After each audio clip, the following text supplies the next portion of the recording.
عمران خان کو اپنے چیتوں کو شیروں کی طرح ٹریٹ کرنے کی عادت ہے. وہ ڈسپینسیبل سمجھتے ہیں اپنے ورکرز کو. جو لوگ ان کے ساتھ نہیں کھڑے ہوتے یا ان کی بات نہیں مان رہے ہوتے یا ان کے پسندیدہ لوگوں سے سینگ لڑاتے ہیں تو ان کا انجام ان کی جماعت میں اچھا نہیں ہوتا. مسلسل ہم نے دیکھا ہے. SPR کے بیان کے حوالے سے میں بات کروں گی جس میں ساری افواہیں جو اسٹیبلشمنٹ اور تحریک انصاف میں مذاکرات کے حوالے سے تھیں وہ دم توڑ گئیں جب انہوں نے صاف الفاظ میں کہہ دیا کہ انتشاری ٹولے سے کسی صورت بھی بات نہیں ہوگی. ساتھ ساتھ انہوں نے جو 9 مئی کے واقعات ہیں ان کے ملزمان کے حوالے سے بھی بات کی کہ ان کو سزا جب تک نہیں ہوگی تب تک یہ معاملہ جو ہے منطقی انجام تک نہیں پہنچے گا. آج اس واقعے کو بھی 1 سال مکمل ہو گیا. حالات آپ کو کس طرف جاتے ہوئے نظر آ رہے ہیں؟ شکریہ Urmila for inviting me on your show.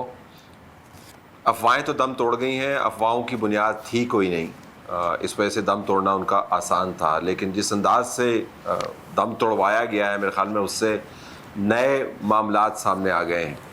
جس تفصیل کے ساتھ DGI SPR نے فوج کا موقف بیان کیا, بہت سارے معاملات کے اوپر میرا نقطہ نظر اپنا ہے. میرا خیال ہے کہ سیاسی معاملات کے اوپر اتنی تفصیل میں نہیں جانا چاہیے تھا, لیکن یہ میرا پوائنٹ آف ویو ہے. ان کی طرف سے 9 مئی کے کانٹیکس کے اندر بہت تفصیل سے بیان کیا گیا کہ فوج کا موقف کیا ہے. ان کی طرف سے یہ بھی بیان کیا گیا کہ ان کے خیال میں ان لوگوں کے ساتھ کیا ہونا چاہیے, وہ لوگ جو اس واقعے کے اندر ملوث ہیں. تو فوج نے واضح انداز سے بتا دیا کہ اگر بات چیت کرنی ہے تو جماعت کو اون کرنا ہوگا کہ انہوں نے 9 مئی کو کیا کیا. جو لوگ اس میں ملوث ہیں ان کو کیفر کردار پر پہنچانا ہوگا اور اس کے ساتھ ساتھ پھر معافی بھی مانگنی ہوگی. اس کے علاوہ تو واپسی کا بات چیت کے حوالے سے کوئی رویہ نہیں ہے. لیکن اس کے آگے سے جو جواب آیا PTI کی طرف سے پچھلے آپ 36 گھنٹے کے اندر دیکھ رہی ہیں, اس سے پتہ چلا کہ وہ اس پریس کانفرنس کو ایک اوفینس کے طور پر لے رہے ہیں اور جس قسم کی زبان استعمال کی تو مجھے لگتا ہے کہ نئے معاملات چھیڑ دیے ہیں اس تمام بحث نے, جو ہونی ہی تھی. بہت دیر سے ہم جاننا چاہ رہے تھے کہ فوج کیا سوچتی ہے 9 مئی کے اوپر, وہ انہوں نے بیان کیا. لیکن PTI کیا سوچتی ہے وہ بھی سامنے آ گیا. ظاہر ہے PTI کیا سوچتی ہے, اور جو صحافیوں سے بات بھی کی ہے بانی PTI نے وہ بھی کوئی اچھی حوصلہ افزا سٹیٹمنٹ نہیں ہے.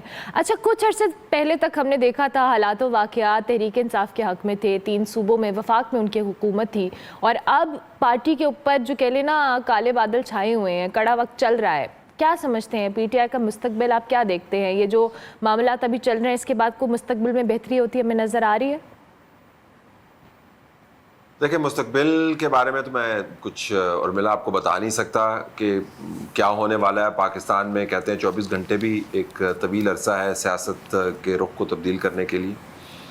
لیکن اس وقت جو لڑائی ہے جس کا میں نے پچھلے جواب میں ذکر کیا, اس لڑائی میں اتنی تندی اور تیزی آ گئی ہے کہ اس کے بعد کم از کم اسٹیبلشمنٹ موجودہ قیادت کے ساتھ ریکنسائل کرتی ہوئی نظر نہیں آتی.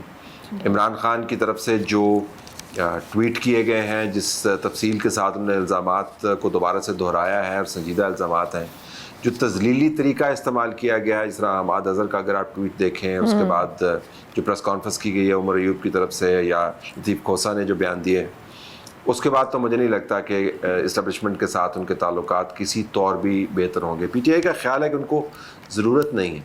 ان کا خیال ہے کہ واشنگٹن میں ان کی لابی اچھی چل رہی ہے, امریکی ایمبیسڈر ان سے مل رہا ہے, اور اگر ٹرمپ جی جاتا ہے تو ستہ خیرہ ہو جائے گی. پھر موجودہ نظام جو ہے اس کے اوپر فارم 47 کا تنازع, اس کی تلوار لٹکی ہوئی ہے. پھر خیبر پختونخوا میں ہماری حکومت موجود ہے, ہم اپوزیشن بڑی تگڑے انداز سے کر سکتے ہیں, جوڈیشری ہمارے ساتھ ہے. تو ان کے خیال میں بہت سارے فیکٹرز موافق ہیں جس کی وجہ سے وہ یہ لڑائی مول لے سکتے ہیں. تو جو جماعت لڑائی مول لیتی ہے تو پھر وہ لڑتی ہے, وہ پھر سیاست نہیں کرتی. تو مجھے لگتا ہے کہ فی الحال تو ان کے مستقبل کے حوالے سے لڑائی ہی نظر آ رہی ہے. یعنی مستقبل میں آپ کو کوئی اچھے حالات و واقعات آپ کے پوائنٹ آف ویو کے مطابق جو انہیں لگ رہا ہے کہ ان کے حق میں ہیں, وہ چیزیں اس طرح سے ان کے حق میں نہیں ہیں. سر, PTI کے حوالے سے اندر جو اندرونی پارٹی میں جو ایک کانفلکٹ بھی ہمیں نظر آ رہا ہے, PSA کے چیئرمین کی بات کی جائے, شیر افضل مروت صاحب کے حوالے سے نام آیا, پھر شیخ وقاص اکرم کا نام آ گیا, ان کو نامزد کر دیا گیا. تو ساتھ ساتھ کل ہم نے دیکھا بھی کہ کل بھی بڑے دھواں انداز میں شیر افضل مروت صاحب کہہ رہے تھے کہ وہ پارٹی کی موجودہ قیادت کے ساتھ کام نہیں کریں گے.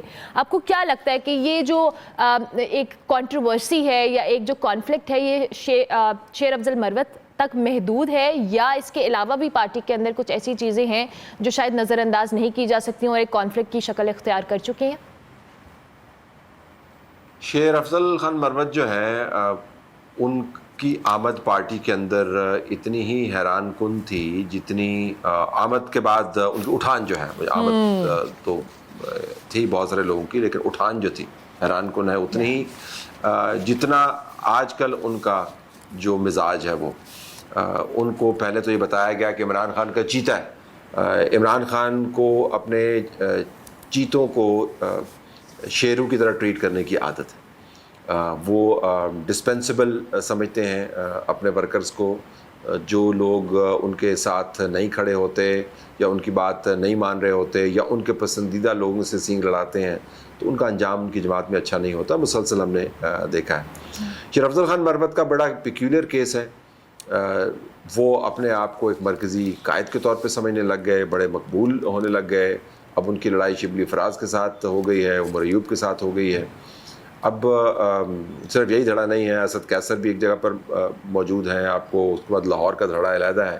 پارٹیوں کے اندر دھڑا بندی ہوتی ہے، لیکن پارٹیوں کے اندر جو دھڑا بندی ہوتی ہے اس دھڑا بندی کو مینیج کرنے کے لیے پارٹی کی قیادت اپنا رول ادا کرتی ہے. نون لیگ کے اندر بھی بہت ساری دھڑا بندی رہی ہے، لیکن وہ اس طریقے سے چٹاخ پٹاخ کرتی ہوئی سامنے نہیں آئی جس طریقے سے پی ٹی آئی کی دھڑا بندی سامنے آ رہی ہے. تو لیکن میرا نہیں خیال کہ مروت جیسے لوگوں کے آنے یا جانے سے پی ٹی آئی کو کوئی فرق پڑے گا، کیونکہ عمران خان کا سکہ چلتا ہے. عمران خان وہ سکہ جس کے حق میں چلائے گا وہی چلے گا، باقی سارے کھوٹے رہیں گے. ٹھیک ہو گیا، باقی سارے کھوٹے